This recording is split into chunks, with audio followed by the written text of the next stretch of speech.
안 되겠다. 엔화 싼데 일본이나 하와이 같은 데 가자. 이런 건 어떻게 생각해요? 해외 투자는 좋은 거예요. 아, 그래요? 안정된 나라에서 해야 돼요. 안정되지 않은 나라, 베트남, 중국, 공산국가 투자하기가 힘들어요. 왜?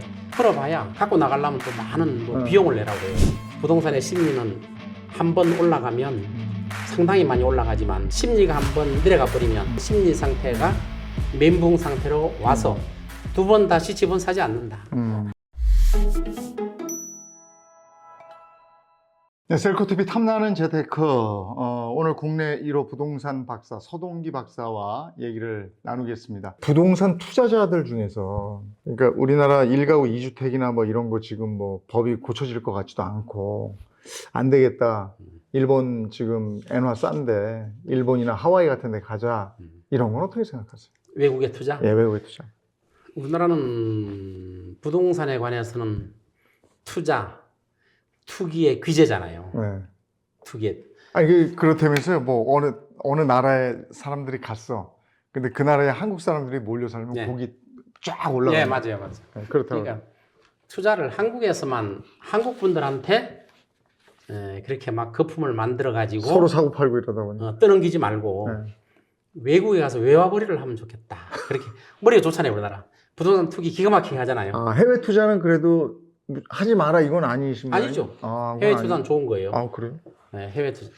안정된 나라에서 해야 돼요. 안정되지 않은 나라. 예를 들어 베트남, 중국, 공산국가. 토지에 대한 소유권이 없잖아요. 건물에 대한 소유권만 있고. 예. 이런 데는 기업들이 들어가서도 돈을 갖고 나오기 힘들어서 투자를 많이 했었죠, 우리나라에서. 근데 지금 투자하기가 힘들어요. 왜? 풀어봐야 갖고 나가려면 또 많은 비용을 내라고 그래요. 일본, 하와이는 괜찮다고? 아, 괜찮죠. 아, 선진국, 안정되어 있는 나라. 거기 사람들 혜택도 엄청나게 좋아요. 아. 엄청나게 좋아요. 우리 그 재산세 있잖아요. 네. 재산세. 미국은 재산세가 굉장히 세요. 맞아요. 캘리포니아 같은 경우 네. 재산세가 막 1.5%, 2% 막 넘는 데도 있어요. 우리나라보다는 굉장히 세죠. 근데 캘리포니아 같은 데는 재산세를 어떻게 매기냐면은 맨 처음에 샀던 시점 그 가격을 기준으로 재산세를 매겨요. 그러니까 30년 전에 집을 사가지고 아직도 살고 있다. 재산세가 굉장히 싸요. 그러니까 같은 동네라도 같은 집값이라도 재산세가 천차만별이에요.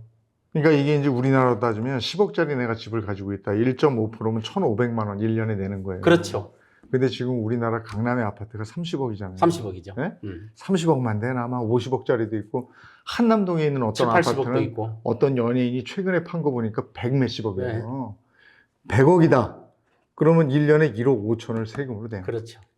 살벌한 거죠, 살벌한. 근데 이제 캘리포니아 그 제도가 잘 돼 있는 게 네. 샀던 시점 기준으로 하는 거예요. 아, 샀던 시점을. 물론 매년 조금씩은 올릴 수 있는 네. 여지는 있지만 네. 그리고 그걸 갖다가 또 자식한테 상속을 하잖아요. 네. 그럼 아버지가 샀던 금액을 기준으로 몇 %예요? 네. 엄청 싸죠. 아. 재산세가. 아버지가 샀던 거? 샀던 거. 지금 가격 말고? 예. 지금 가격 말고. 아. 그러니까 상속을 했을 때. 네. 그 미국의 유명한 배우가 아버지한테 상속받은 게 있거든요. 네. 엄청 싸게 재산세를 내죠. 네. 일본 같은 데는 이제 집을 안 사는 경향이 심해요. 렌트를 보는군요. 예. 집을 안 사는, 왜 안 사냐? 30년 전에 엄청나게 얻어맞았잖아요. 네. 막 빚으로 집을 사고 하다 보니까 얻어맞고 두 번 다시 일본은 집을 가지고 싶은 생각을 안 가져요. 아, 그래요? 예. 차라리 월세 살고 집을 가지고 있다는 거는 그렇게 자랑거리가 아니에요. 오르질 않았으니까. 오르질 않으니까. 3년 동안 안 오르니까 누가 사요? 그러니까 집을 가지고 싶은 그 심리 자체가 없는 거예요. 부동산은 심리거든요. 30년 동안 부동산 심리가 완전히 신 거예요. 우리나라는 지금 심리가 부동산을 막 사고 싶은 심리가 아직도 많이 남아 있어요. 오르니까. 오르니까. 그동안 그래 왔으니까. 그래 왔으니까. 네. 근데 과거에 올랐다 그래서 앞으로도 그럴 것이냐? 그렇지는 않다는 거예요. 그래서 부동산의 심리는 한 번 올라가면 상당히 많이 올라가지만 떨어질 때는 심리가 한 번 내려가 버리면 일본처럼 30년 동안 심리 상태가 멘붕 상태로 와서 두 번 다시 집은 사지 않는다. 그래서 저는 투자를 할 때는 상업용 부동산에 투자를 해야지. 물론 상업용 부동산은 이제 진폭이 심하잖아요. 경제 상태에 따라서.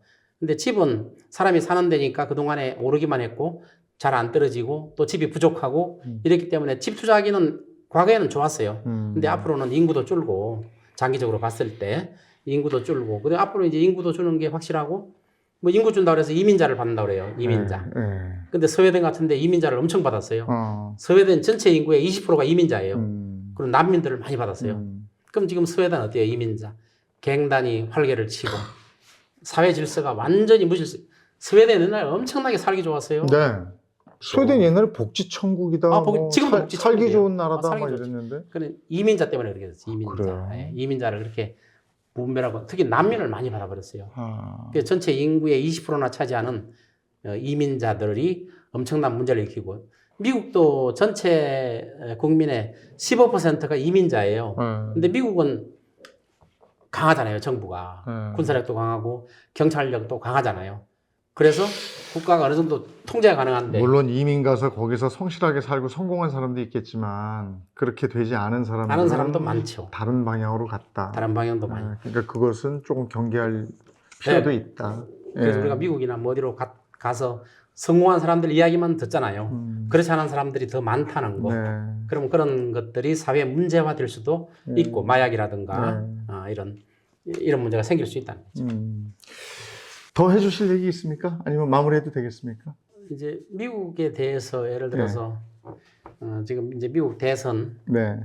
우리나라만 정치적인 게 아니고 아 거기도 또 대선의 영향을 많이 받죠. 내가 대선에 영향을 많이 우리나라까지 영향을 받죠. 아니 당연히 받죠. 네, 네.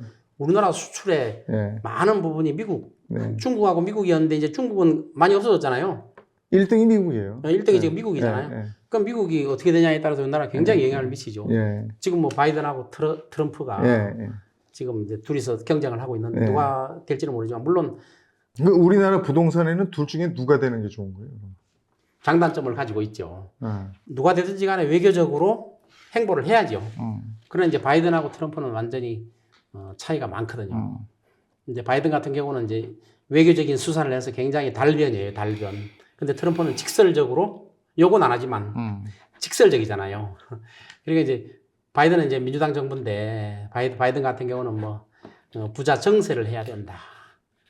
바이든은 바이든 나름대로. 근데 우리나라에서 외교를 어떻게 하냐에 따라 저는 달려있다고 봐요. 요거는 하여간 우리나라의 경제적인 면에서 영향을 미친다. 이 정도로 이해하면 될 것 그렇죠. 같고. 예, 경제가 좋아져야 뭐 아파트 값도 오르는 거고. 그렇죠. 이러는 거니까. 예. 그 서동기 박사와 얘기를 나누면서 우리나라 부동산 전체 정책 관련 얘기, 그리고 향후 1, 2년 뭐 내가 집을 살 것인가 팔 것인가의 얘기, 또 전세는 뭐 어떻게 될 것인가, 인구 문제까지 한번 쭉 얘기를 나눠봤는데요. 한번 내가 판단을 해야 되겠다 하시는 분들은 저희 거를 이렇게 좀 몇 군데 돌려보시면 그 판단이 설 것도 같습니다. 많이 있죠. 예, 저희가 뭐 이래라 저래라 할 수는 없는 것이고 지금 얘기한 가운데 힌트를 좀 얻어보셨으면 좋겠습니다. 알겠습니다. 오늘 얘기는 이쯤에서 마무리하도록 하겠습니다. 네. 오늘 나오셔서 고맙습니다. 네. 서동기 박사와 함께했습니다. 네, 감사합니다.